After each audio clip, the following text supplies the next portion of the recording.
L'échec d'un grand projet n'est pas une simple perte de temps ou de ressources, mais une leçon d'humilité globale, nous rappelant avec force les limites inhérentes à notre maîtrise technique et à notre capacité de contrôle sur des systèmes complexes. C'est une opportunité de réévaluer nos approches et de reconnaître l'imprévisibilité du monde. Titre: L'illusion de la maîtrise technique. Ce concept explore comment nous surestimons souvent notre capacité à contrôler des événements, en particulier dans des projets d'envergure. Un entrepreneur visionnaire, animé par une confiance inébranlable en la technique et inspiré par les succès passés de figures comme Ferdinand de Lessay, s'est lancé dans un projet d'infrastructure monumentale. Malgré son optimisme et ses ressources, ce projet a finalement échoué, illustrant les dangers d'une foi aveugle en la technologie.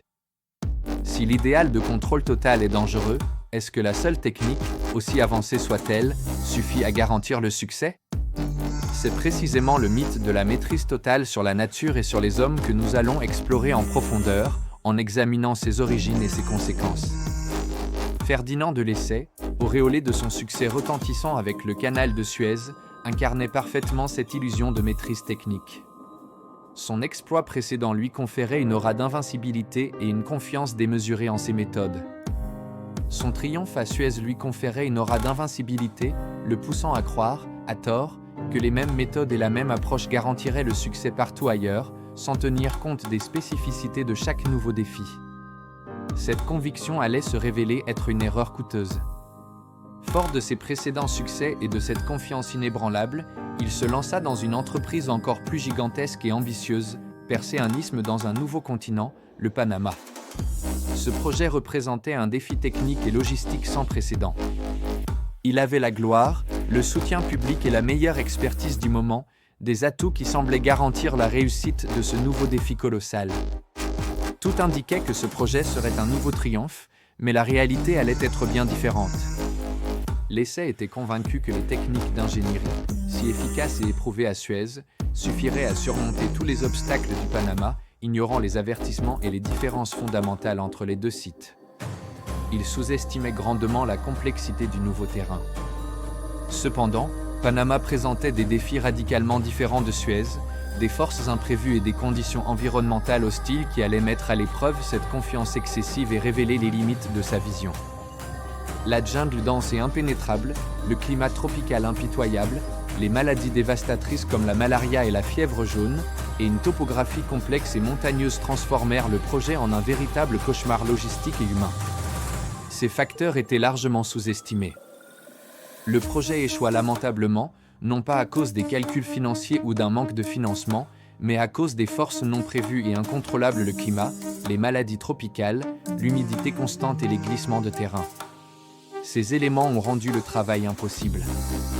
Des milliers de vies furent perdues, victimes des maladies et des conditions de travail épouvantables, un coût humain tragique et inacceptable de cette illusion de maîtrise. Ce désastre a marqué l'histoire comme un exemple poignant des conséquences de l'orgueil technique.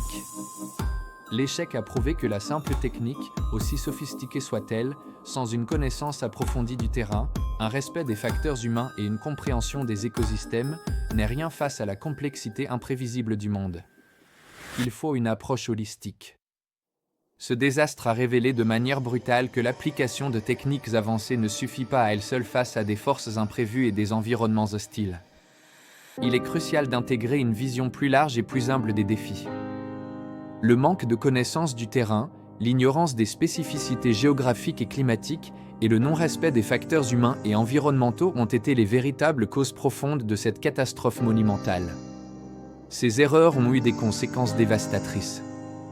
L'échec du canal de Panama a été une dure leçon d'humilité pour l'ingénierie mondiale, une prise de conscience brutale et douloureuse des limites de la planification humaine et de la nécessité de considérer tous les aspects d'un projet. Il a conduit à des changements fondamentaux et durables dans la manière dont les grands projets d'infrastructure sont désormais planifiés, gérés et exécutés, intégrant une approche plus prudente et respectueuse des contextes locaux.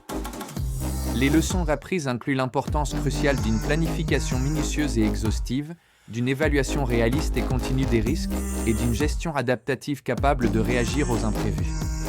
Ces principes sont devenus des piliers de la gestion de projets modernes. L'humilité est devenue une qualité essentielle et reconnue dans la gestion de projets, reconnaissant les limites de notre contrôle, acceptant l'incertitude inhérente à toute entreprise d'envergure et valorisant la prudence. C'est une approche plus sage et plus durable.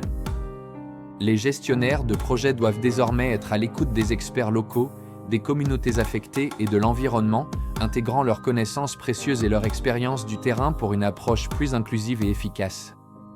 La collaboration est clé. L'intégration des leçons tirées du terrain et l'acceptation de la complexité inhérente du monde sont désormais considérés comme des éléments clés et indispensables du succès de tout grand projet. C'est une évolution majeure dans la pensée de l'ingénierie et de la gestion.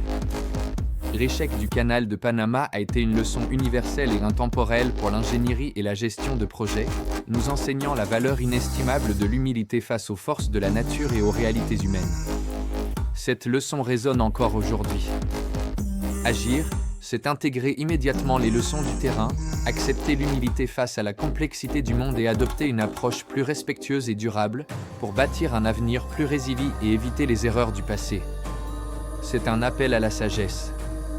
En reconnaissant nos limites, en valorisant la prudence et en respectant les contextes locaux, nous pouvons mieux naviguer les défis complexes et construire avec sagesse, respect et une plus grande chance de succès. C'est la voie vers une véritable maîtrise, non pas technique, mais humaine.